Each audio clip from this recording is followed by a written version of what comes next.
Parshas Vayechi, 1986 or 87, depending if it was December or January.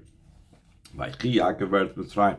Shvayis Rishon, the beginning of our parsha says that Yaakov lived in the land of Mitzrayim for 17 years, and it continues Vayehi Yemei Yaakov Shnei Chayev, and it was the days of Yaakov, the years of his life, Sheva Shonim, 7 years, Varboim U'Mas Shana, and 40 and 100 years. It's known, the analysis of it, the examination of this. Why does it say, or what is the idea behind that Yaakov lived in the land of Mitzrayim? The mashma from this is indicated that his main his main years was in Mitzrayim. And nowhere else, like he's about to point out, does it say Yaakov lived. It's only when it doesn't say he lived by Lavan or he lived in Eretz Canaan by his father. It doesn't use the term lived. In other words, where did he really live? He really lived in Mitzrayim. Even beforehand was in the life of Yaakov very high things. It says beforehand that Yaakov settled in the land of his father's dwelling. He was in a state of settlement. He was settled, he was rested. In the land where his father lived. That's why Rashi over there says a whole thing, Bikish Yaakov Leisha B'Shalva, he wanted to continue having such a comfortable life. So Hashem told him, Tzaddikim are not meant for that. So already in Parshas Vayechi, we find that Yaakov was living a good life. Ubefrat, here he's going to say what I just now mentioned. Befrat al pipirish Chazal Vayechi v'hani Yeshuv b'Shalva. Especially according to the Chazal say that when we use the word Vayechi, it means sitting in a very tranquil, settled in a tranquil way. Shebikish Yaakov leisha b'Shalva, that Yaakov wanted to be settled. And it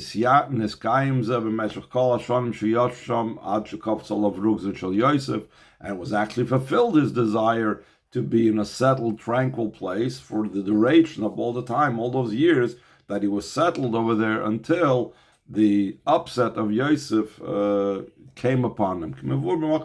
Like it's explained in a different place about this development, about the time that he sat, that he was in a tranquil state, and then afterwards things became unsettled. But there was a time that he was settled. So we find right prior to Vayechi Yaakov Beretz Mitzrayim that Yaakov had a settled life. Why only over here does it say that Yaakov lived, and it doesn't use a different expression, because that Shemash Moshe Dafka Mitzrayim Chai Yaakov. So this is its indication, its messages that specifically in Mitzrayim was where Yaakov really lived. Seemingly it would be possible to say the Mashanemar Vayechi Yaakov Beretz Mitzrayim, where it says that Yaakov lived in the land of Mitzrayim. The intention, the meaning is to tell us the years that he lived in Mitzrayim were 17 years. In other words, it wasn't trying to tell us the quality of his life. It was just trying to tell us that you should know the amount of years that he was in Mitzrayim was 17 years. So, in addition to the fact that Alter Rebbe doesn't learn that way pshat, he says, Vayechi Yaakov Beretz Mitzrayim Shvayis Rishon, the Alter Rebbe explains that his best years Yaakov lived in Mitzrayim. In addition to this, we cannot say that just the pasuk is out to tell us that was 17 years they lived in Mitzrayim. And he says in their base timing, there are two reasons why you cannot say that the best years, that he's just trying to give you the number of years, not commenting on the quality of his years. Ha'echad, one reason why you cannot say that it's just telling you the number of his years that he lived there. It's explained in many places. The number 17 in this pasuk is the numerical equivalent of the word toiv, meaning good. This is actually something that the Arizal says. Moving from this understood, this indicates that the best years of Yaakov he lived in Mitzrayim. Okay, Mavor become Mekayim also like to explain in many places. Yud Zayin Shana Elu and Keneged Mashukasa Bereish Parshas Vayechi V'Yoyis Ben Shvayis Rishana. These correspond to what it says the beginning of Parshas Vayechi, that Yosef was 17 years old. The Baal Turim explains that just like Yaakov took care of Yosef for the first 17 years of his life, and then everything happened, and Yaakov wasn't able to take care of Yosef anymore, in a similar vein, Yosef repaid him. And the 17 years of Yaakov, Yosef took care of Yaakov and gave him food and sustenance, not just him, but his family and his all the 70 souls that came down. So therefore, we see that the best years of Yaakov were in Mitzrayim. Va'beis, another indication that that it's not just enumerating how many years he lived in Mitzrayim, but that these were the best years. Another way of knowing that, and it was the days of Yaakov, the years of his life. Mashma, this indicates it indicates that his life in Egypt was the primary and the main thing of all the years of his life. After Pashas Koiz al-Achrav, though the words Vayhi Yemei Yaakov Shnei Chayav goes on later, on what it says afterwards. Let me explain this by going back. Let's go up to the top of the page and let's look at the pasuk again. Normally, we read the pasuk, Vayechi Yaakov be'eretz Mitzrayim Shvayas Rishana. Yaakov lived in the land of Mitzrayim 17 years. Then you insert a comma over here, and then you say, Vayehi Yemei Yaakov Shnei Chayav Sheva V'Shanim V'Arboim Mashana. And it was the days of Yaakov, that the years of his life, 7 years and 40 and 100 years. That's the normal way of reading the pasuk. The Pshutei Shel Mikra way of reading the pasuk. The Torah but is not written with punctuation. It's not written with vowel signs, etc. One of the reasons why punctuation is not included in the Torah is because Torah is meant to be read and understood on many levels. And we even have this in Gemara and in Medrash, that a lot of times the Medrash or the Gemara will make an interruption in the pasuk not in its regular place, or even make a connection and a joining between a previous pasuk and a next pasuk as if it would be a continuation, because Torah is meant to be understood on many different levels. So the Rebbe does the same thing over here. Let's go back to the pasuk and read it the way the Rebbe is reading it. Again, not the simple reading of the pasuk, but which is also included in one of the many ways how the Torah can be read. So this is the way the Rebbe reads it. Again, let's look at the top of the page, the first pasuk, and let's read that again. Vayechi Yaakov be'eretz Mitzrayim shvayis v'shana. Yaakov lived in the land of Mitzrayim 17 years, no comma, no stop. Vayehi Yemei Yaakov Shnei Chayav. And it was the days of Yaakov, the years of his life. In other words, these 17 years were the days of the Yaakov, the years of his life, his best years of his life, his greatest years of his life. That was the 17 years. That is the way, another level, another drash, how we could read the pasuk beyond the simple reading of the text. So therefore, from this, it's indicated that the best years of his life were in Mitzrayim. By the way, another concept that Rebbe always says is how we know that the message of Vayechi Yaakov Shvayis Rishon is out to tell us that's the best years of his life, because the terms that he uses of telling us, not the terms, but the fact that he has to tell us 17 years we can figure that out on our own. Last week's parsha, we learned that Yaakov arrived in Mitzrayim. He was 130 years old when he appeared before Parai. Right over here in this pasuk, it says he was 147 years old when he passed away. So it's very obvious that the 17 years he lived in Mitzrayim. From the fact that the pasuk has to point out that he lived 17 years in Mitzrayim, that comes to tell you something special, that these years were a real living. That's another point that the Rebbe points out in other places. Okay, we're finished now with the 17 years. Now he's going to go on to the end of the pasuk. 4 lines from the end of the first paragraph.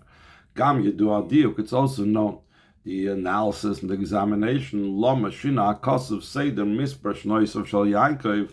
Why did the pasuk change the order of the number of the years of Yaakov? Miseder Halakuach b'Misper Shnei Tzaddik, than the generally accepted order of the years of tzaddikim. Shemak the misper gadol and misper kot. By tzaddikim, usually the larger number precedes the lower number.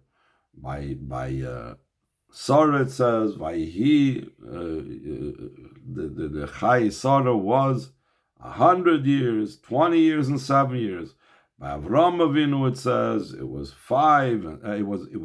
100 years and 70 years and 5 years. By Yitzchak it says 100 years and 80 years. So it's beginning with the largest number, the number in the 100 columns.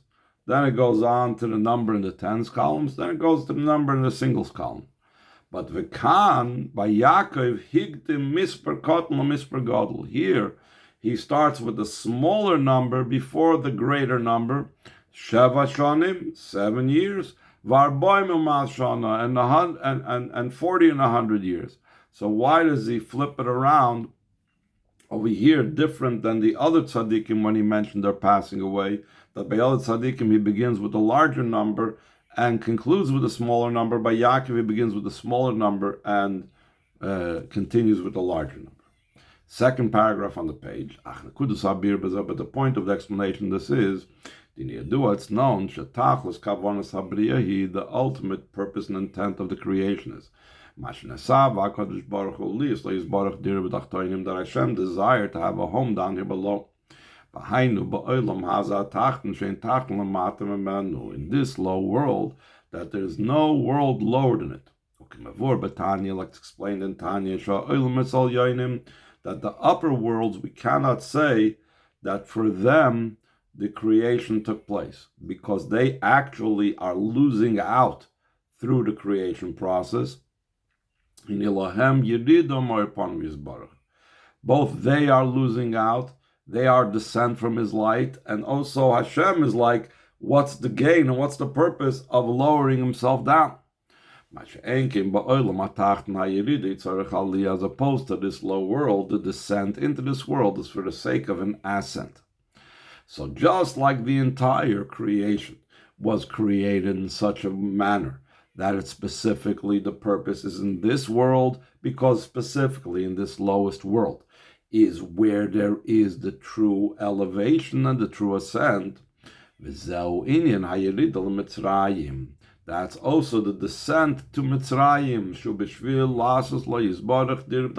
It's for the sake of making a home for the Eibishter down here below. So just like the descent in creating the world, so too there's a lower descent in this world itself. There's a lower tachten in this world itself. The Mitzrayim, Hainu, what does Mitzrayim mean? What does Egypt symbolize?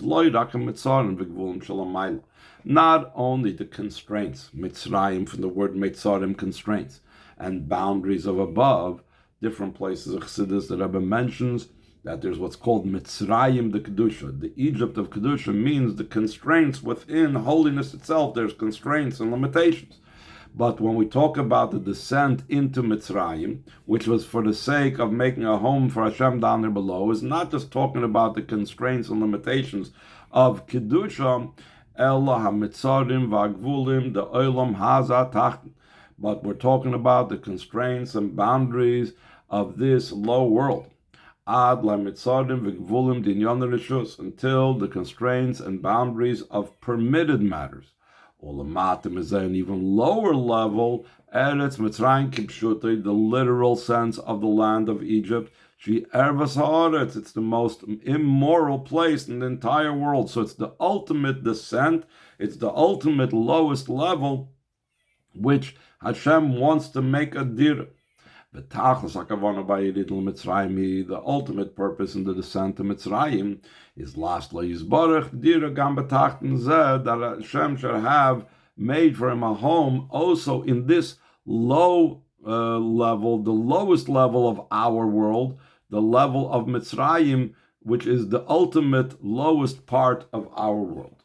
Top of the next page. Vayechi Yaakov be'eretz Mitzrayim. That's what it says in Yaakov lived in the land of Mitzrayim.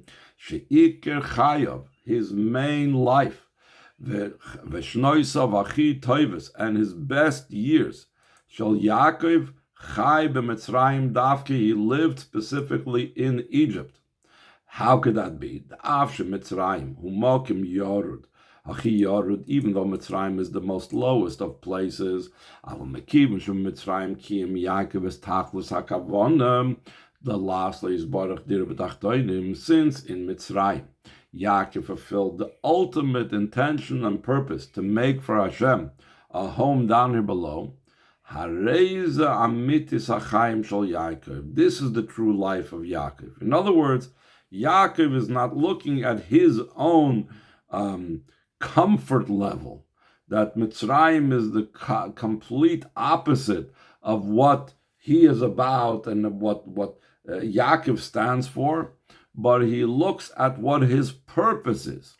And the Rebbe goes on to explain 4 lines into the first paragraph. Since the forefathers were completely sublimated, nullified to godliness, like the expression, the statement, ha'avis hein amarkava. The Avos are the divine chariot. They are a vehicle to Hashem. Just like a vehicle and a chariot and a wagon has no other will other than the driver, the same thing, the Avos have no other desires, no other interests, no other life except what Hashem wants. So therefore, Harimuv, and it's understood, the primary part of the life of the Avos, what is their real life? Where do they attain their true life? Is to fulfill the intention and purpose of Hashem. The lastly is Baruch Dir Mitzrayim, since the ultimate level of the intention and the purpose to make a home down here below was in Egypt. Therefore, specifically over there was the main life of Yaakov, that there was not to be found anywhere else in that degree as it was in Mitzrayim. So therefore, because over here in Mitzrayim he was able to fulfill the kavanah of Hashem to the utmost, that's where he lived. That's what he lived with. His life really was all about the mission and the purpose that he was here for. Second paragraph. It's known, the main avoid of a person is to refine the 7 emotional attributes, the 7 character traits of chesed, gvura, tiferes, love of Hashem, awe of Hashem, and so on. Like it's understood from what's explained in Tanya. Tanya is focused on, especially the first part of Tanya, Likutei Amorim, is all different types of meditations, how to reach to a love of Hashem and an awe of Hashem. Like it's explained at length in a Maamar of the Mittler Rebbe called Al Totzer Smoyav, and also in Amorim preceding that Maamar. That's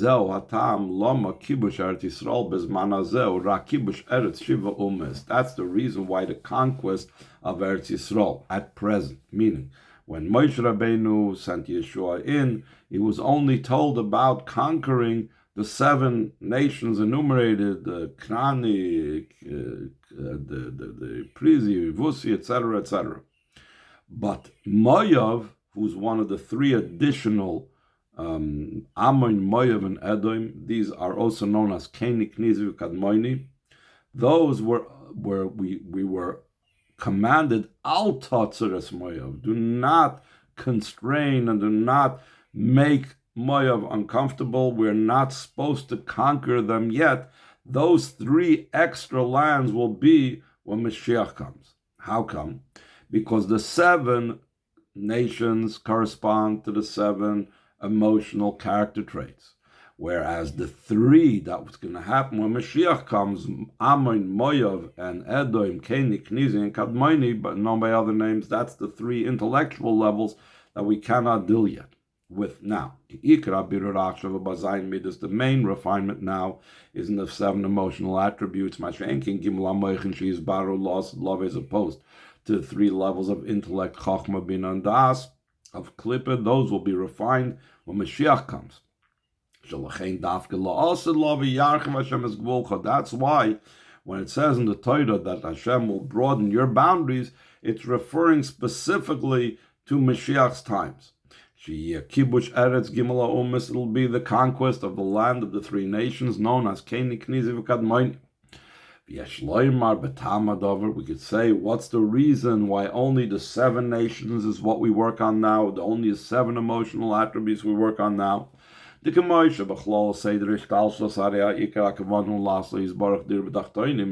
in the general chain order of descent, the main intention is to make a home for the Eibishter down here below. In the making a home. In below, that's where Hashem's desire is. That's why Hashem's delight is, like it says, Nis'ava Kodesh Baruch Hu. Desire means this causes a great enjoyment. That's why it brings about this desire. So just like the intention is to make in the physical world, which is the lowest of the entire chain order of descent, so too, it's in the specifics of the avodah of refining the sparks and elevating the sparks. The main desire and the main delight of above of Hashem. It's not in refining the 3 intellectual levels of the Nefesh Bahamis of Klippah, but rather in refining the 7 emotional attributes that are below the intellect, because it's about dira b'tachtoinim. The lower it is, the more Hashem has a desire and an enjoyment, and therefore that's the focus of what we're doing now. Now, once we've established that nowadays the main focus is on the 7 midas, we'll understand about how the final years, the total years of Yaakov is enumerated. So he says in the 3rd paragraph, this will be understood, the order of the number of the years of Yaakov. First it says Sheva Shonim, 7 years, and afterwards it says 40 and 100 years. Not like everyone else that it says by them first the higher number and then the lower number. Because as we established before, from the beginning of the pasuk, Vayechi Yaakov be'eretz Mitzrayim shvayis rishona, that what was his true life? His true life was in the avodah of making a home for the Eibishter down here below. And what did we say is the ultimate low within the person himself, the 7 emotional traits. Therefore, the main avodah of Yaakov is in refining specifically the 7 emotional attributes. That's why it's called Sheva Shonim, 7 years. That's the first thing. That's the main avodah. The Shorsham B'zayin Tachtonis Atik. The roots are in the 7 lower levels of Atik, meaning the middest way. They're rooted in Pnimius HaKeser. Like explained, so even though it's the lowest, its root is the highest. Working with the 7 emotional attributes causes an elevation also in the 40 years, as we soon going to explain. In other places, the Rebbe emphasizes that when you lift something up, if it's a big building, for example, you can't lift it from the top. You need to lift it from the bottom. Just like you use a jack to raise up a car, you raise it from the bottom. the same thing, through raising up the midos, you will automatically raise other things. What is it? The 40 years. What's the 40 years? Shem dalid hamoichin. In intellect, usually we talk about there are 3 levels of intellect, Chochmah bin Das. But sometimes Chassidus speaks about that Das includes in it Chesed and Gevura, that makes it altogether 4. So you have the number 4, Kifi Shem Klulim, Kol Echad Me'eser, the way each one of these 4 contains in it the 10, all the other 10 koiches. So in other words, you have Chochmah Shebechachmah till Malchus Shebechachmah, and you have Chochmah Shebebina until Malchus Shebebina, and so on. When you have the number 40, that's a lot more detailed than if you just have the number 3 or 30. Then it not only does the elevation of the 7 emotional levels make an elevation in the 40 years, it also makes an elevation in the 100 years. What's the 100 years? Shekoi al Bechinas HaKeser. It's referring to the level of Keser, because Keser includes in it all the 10 spheres, which is 10 times 10. So Keser is the idea of 100. This is also concerning Sarah. It says that the 100 years of Sarah, that corresponds to the level of Keser. So through working with the lowest level, you lift up the highest most spheres as well. That's one way of explaining the number of 40 and 100 years. But still, in the pasuk, it doesn't divide it like by Sarah, that each one says Shana. By Yaakov, it says Sheva Shanim, and then Arboim Ma'as Shana, without any, not Arboim Shana and Ma'as Shanim. So why is that so? So in this explanation, he's not going to have the 40 separate from the 100. He's going to combine the 40 and the 100 together. Inami Arboim Ma'as Shana in base Pam Shivim, or the 40 and 100 years are twice 70. Like it's explained in the Maamarim, like it's explained at length in the commentaries on the Zohar of the Rabbeim on Chayesora, that when it says over there the 100 years, the 20 years, and the 7 years, the Mea Shana Koi al Bechinas HaKeser, that the 100 years is going on the level of Keser, Esrim Shana Moichin, and the 20 years are the intellect, Sheva Shana Midas, and the 7 years are the emotions. So over here we have twice 40, and 140 and 100. 140 is twice 70, which means a higher level of the Midas, the way you're going from the 7 Midas till breaking it down to more than just 70, but twice 70. Another Maamar explains what's the number twice about, and so on. So now the Rebbe is going to ask, but if Yaakov, you said, was a Merkavel Alakus, and therefore he made a Dir B'Tachtoinim, and therefore he was dealing with the Midas first, why not Sarah also? Why shouldn't it say by Sarah also start from the Sheva Shanim? It should have said first Sheva Shanim, and then Esrim Shana, and then Mea Shana. Why by Sarah does he start from the top down? If the kavana is, if the intention is the 7 midas, because that's lower, and that's the true dira b'tachtoinim, because the lower it is, that's where Hashem's home and desire for a home becomes fulfilled. So that's the Rebbe is going to explain now in the last paragraph on this page. This, we could say this is the reason that by Yaakov, the order that was changed and the way it's by Sarah. By Sarah it was only the beginning of the Avodah. Therefore the Avodah in this wasn't an order from above to below. That the 100 years comes down in the 20. Until it permeated also in the 7 years in those below. Like in everything, before there could be the elevation from below, before there could be a Surusa de la Sata, there must be a Surusa de la Eila. For example, in Elul, we say it's Anila Doidi Doidi Li. I am to my beloved, and my beloved is to me. But before that, the king has to come into the field. There has to be the revelation of the king in the field before there could be Anila Doidi, I am to my beloved.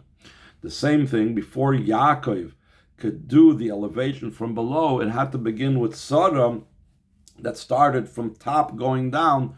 First the 100 years Keser, the 20 years, which is the level of intellect, because the 20 years is Chachma Bina times 10.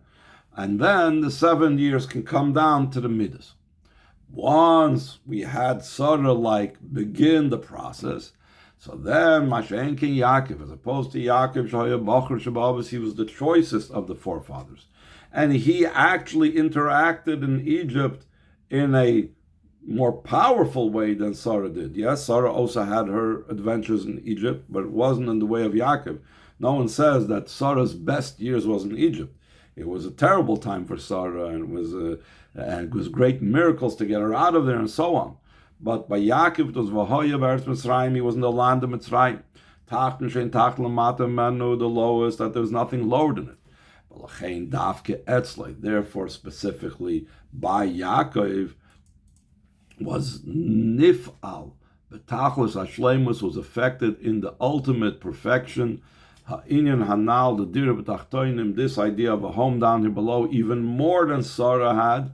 She'ikra V'dasa Haisa B'zayin Shonim, Bir Ramidus, his main avodah was, in the 7 years, the refining of the emotional attributes. V'adra B'zeh Paul Acharkach Ilui B'moichin V'keser, by working with his 7 attributes, it raised up also the level of intellect, like we said, and also the level of Keser. So the Rebbe concludes, we know that the actions of the Avos are a sign and an empowerment for the children, for us. Moving for this is understood. Just like this thing took place by Yaakov, that he was one of the forefathers until he was the choicest of the forefathers, especially according to what's explained in the Ger HaKodesh, that the neshama of Yaakov was inclusive of all neshamas of the Yidden. It says that Yaakov was similar to Adam Rishon. The Chazal say the image, the face, the beauty of Yaakov was similar to the beauty of Adam Rishon, and the Alter Rebbe in the Ger HaKodesh explains, just like Adam Rishon, we know included in him all the neshamas of Klal Yisrael, so too Yaakov included within him all the neshamas of Yidden. So therefore, since Yaakov includes in him all the neshamas of Yidden, so his avodah is something that can be reflected, at a certain degree at least, in the avodah of every Yidden. So too, it's in the avodah of all Yidden throughout all generations. It has to be the avodah in all these matters of making a home down here below, going down to the lowest place, raising up the emotional attributes. This is also Parshas Vayechi is at the conclusion of the whole Chumash Bereshis. Bereshis is known in Chazal Hanikra Sefer HaYosher. It's called the book of the straight, of the righteous. Liyosei Sefer HaAvish Hanikra Yesharim, because it's the book that relates the stories and the history of the forefathers, that they are called straight and righteous ones. Sometimes it's brought down that it's also the Sefer that relates about the tribes, the Yaakov's children that are called Yesharim as well, the straight ones, the righteous ones. What does that mean? By saying that it's the conclusion of Bereshit, which is Sefer HaYosher, that the main avodah that we're supposed to learn from Sefer Bereshit is liyos k'moi ha'avis v'ashvatim shenikru yesharim. That we have to imitate, we have to be like the avis and the shvatim that are called straight ones and righteous ones. Because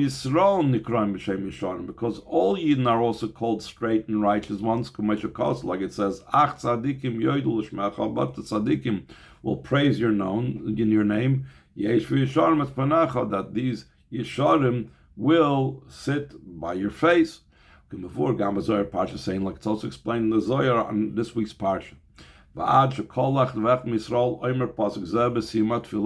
Until every single Yid says this at the conclusion of davening every day, like the Rebbe instituted and emphasized a few years before that in the end of 1983, Tafshim Mem Dalet, to everyone should begin their davening with Harein Mekabel and conclude with Ach Tzadikim.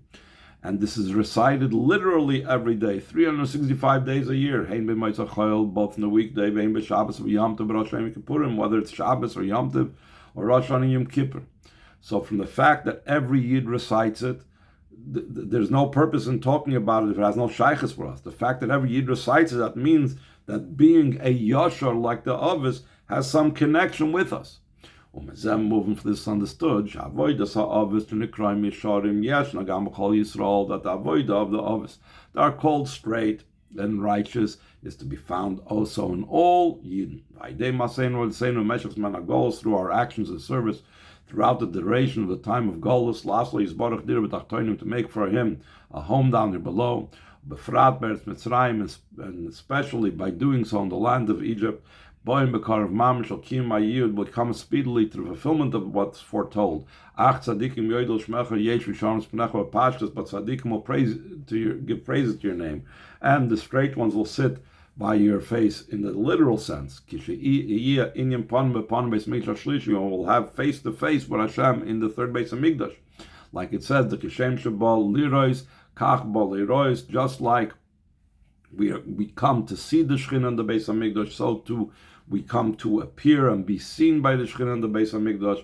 And so too similarly the opposite, that just like we come to be seen by the Shekhinah, so too we come to see the Shekhinah. In other words, that there will be the Yeshu Yisharmas Panecha, we will see Hashem face to face, speedily in our days Mamish, Begula Mitzvah Shlema, the Mashiach Tzidkenu, in the true and complete redemption through Mashiach.